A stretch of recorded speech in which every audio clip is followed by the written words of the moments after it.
السلام علیکم ورحمۃ اللہ وبرکاتہ۔ الحمد للہ رب العالمین والصلاة والسلام علی خاتم النبیین وعلی آلہ واصحابہ واہل بیتہ وذریتہ تسلیما کثیرا کثیرا۔ رب اشرح لی صدری ویسر لی امری واحلل عقدۃ من لسانی یفقہوا قولی۔ آج ذکر کرتے ہیں حنین کی جنگ کا، کہ جس میں مشرکین کی فوج کا سردار مالک بن عوف النصری، جو کہ بڑا انفلوئنشل تھا، یعنی لوگ اس کی بات بہت مانتے تھے، اس کو بہت ریسپیکٹ دیتے تھے کیونکہ وہ بہت بہادر اور شجاع تھا۔ تو یہ بنو حوازن کے قبیلے سے تعلق رکھتا تھا۔ جب شکست ہوئی، جو کہ اس کے لیے بہت انہونی سی بات تھی کہ اس کو شکست ہو، تو بہت دل شکستہ ہوا اور جا کے اس نے پناہ لی طائف میں۔ اب یہ ایک ایسا وقت تھا کہ لوگ اسے ڈس لائک کر رہے تھے اور یہ خود کسی کو منہ دکھانے کے قابل خود کو نہ سمجھتا تھا، لوگوں سے چھپتا پھر رہا تھا۔ ایسے میں جب سب اسے ڈس لائک کر رہے تھے، ایک شخصیت ایسی تھی جو اس کے لیے اس وقت بھی، جبکہ وہ ایک ہارا ہوا انسان تھا، بڑی خیر خواہانہ سوچ رکھتی تھی، اس کے لیے ہمدردی اور بھلائی کے جذبات رکھتی تھی۔ یہ شخصیت اللہ کے رسول صلی اللہ علیہ وآلہ وسلم کی شخصیت تھی۔ حالانکہ آپ ایک اس کے فریق تھے، یعنی دونوں کے درمیان جنگ ہوئی تھی، آپ فاتح تھے، وہ مفتوح تھا۔ تو آپ صلی اللہ علیہ وسلم نے لوگوں سے پوچھا مالک بن عوف النصری کے بارے میں کہ وہ کدھر ہے؟ تو انہوں نے بتایا کہ وہ تو طائف کے قلعے میں لوگوں سے چھپتا پھرتا ہے، اور طائف کے قلعے میں اس نے خود کو محفوظ کر رکھا ہے، بڑا خوفزدہ ہے، اپنے مستقبل پہ پریشان بھی بہت ہے۔ تو پیارے نبی کا پیغام سنیے، آپ سے پیغام بھجواتے ہیں کہ مالک کو اطلاع دو کہ اگر وہ میرے پاس آ جائے تو میں اس کے اہل و عیال اور مال اسے واپس کر دوں گا اور اسے 100 اونٹ بھی دوں گا۔ اب اسے جب یہ پیغام ملا تو یہ تو اس کی سوچ سے بھی بعید تھا، اور واقعتاً اس کے دل کی آواز بھی تھی۔ چنانچہ وہ فوراً نبی کریم صلی اللہ علیہ وسلم کی خدمت میں حاضر ہوا، اور آپ کی اس انسینٹیو سے نہ صرف یہ کہ وہ ایمان کو اس نے مانا بلکہ اسلام قبول کر لیا۔ تو ہم دیکھتے ہیں کہ جب وہ حضور کی خدمت میں آتا ہے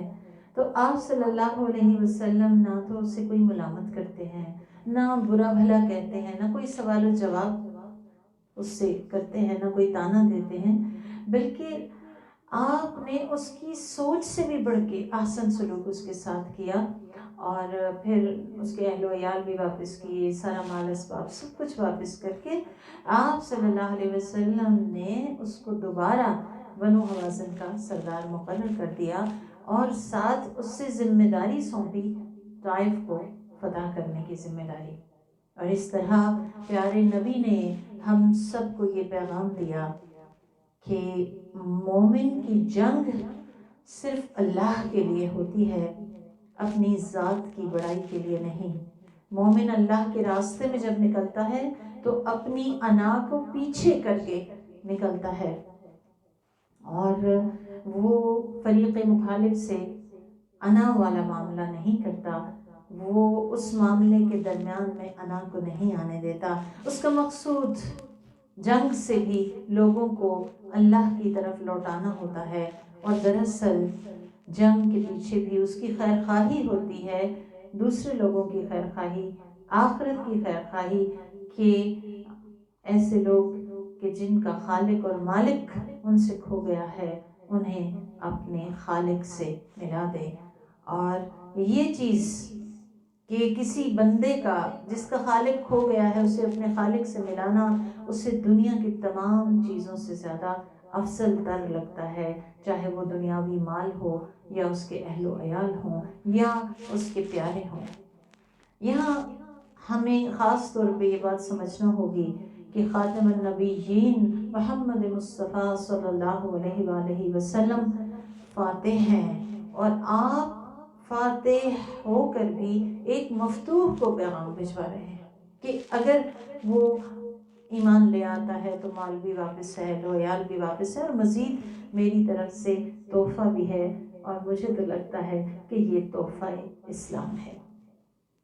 تو اسی طرح اگر کوئی گناہ گار، کوئی چور، کوئی ڈاکو، کوئی برا فعل کرنے والا راہ راست پہ آنا چاہتا ہو تو ہمیں اسے سپورٹ کرنا چاہیے، اسے انسینٹیو دینا چاہیے، اسے مائل کرنا چاہیے دین کی طرف، اللہ کی طرف، رسول کی طرف، اور پھر اس کی ہمت بندھانی چاہیے، اور خود آگے بڑھ کے اس کا ہاتھ پکڑ کے اسے گناہوں کی دلدل سے نکالنے کے لیے پوری اپنی سپورٹ دینی چاہیے، اور کبھی بھی اسے اس کے تاریک ماضی کا تانا نہیں دینا چاہیے، اور نہ ہی اسے ملامت کرنی چاہیے، بلکہ کیا کرنا ہے؟ سپورٹ کرنا ہے، انسینٹیو دینا ہے۔ اور یہاں سے آپ دیکھیں گے بچوں کی تربیت کے لیے بھی یہ بہت اہم نسخہ ہے۔ مثلا ایک مثال صرف دوں گی، آپ باقی چیزیں خود اس سے سوچ سکتے ہیں کہ اگر کوئی بچہ نماز نہیں پڑھتا تو اسے کوئی انسینٹیو دیں نماز پڑھنے کے لیے، ایک نماز پڑھنے کے لیے، پھر اسے کوئی کھانے پینے کی چیز تحفے کے طور پہ آپ دے سکتے ہیں، اور جس دن وہ 5 نمازیں مکمل کرتا ہے تو اس سے بھی بڑی چیز، کوئی ٹوائے، کوئی ایسی چیز اس کو لے کر دیں کہ جو اس کے لیے ایک انسینٹیو کا درجہ رکھتی ہو، اسے آخرت کا اجر بتائیں، اسے اللہ کی محبت کا بتائیں، اللہ سے تعلق کا بتائیں، اللہ کی رضا کی خوشخبری سنائیں، اور پھر جب وہ بچہ اپنے آپ کو درست کر لیتا ہے تو اسے کبھی بھی ماضی کی غلطیوں کے تانے نہ دیں۔ اور سب سے اہم چیز جو مجھے اس میں لگی وہ یہ ہے کہ بچے کی ذمہ داری لگائیں کہ وہ چھوٹے بہن بھائیوں کو،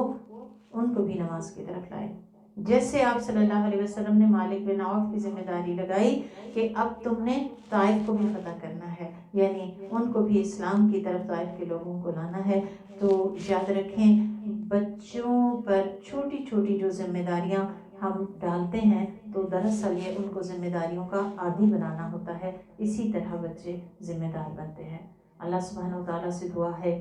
ہمیں بھی ذمہ دار انسان بن کر زندگی گزارنے کی توفیق دے،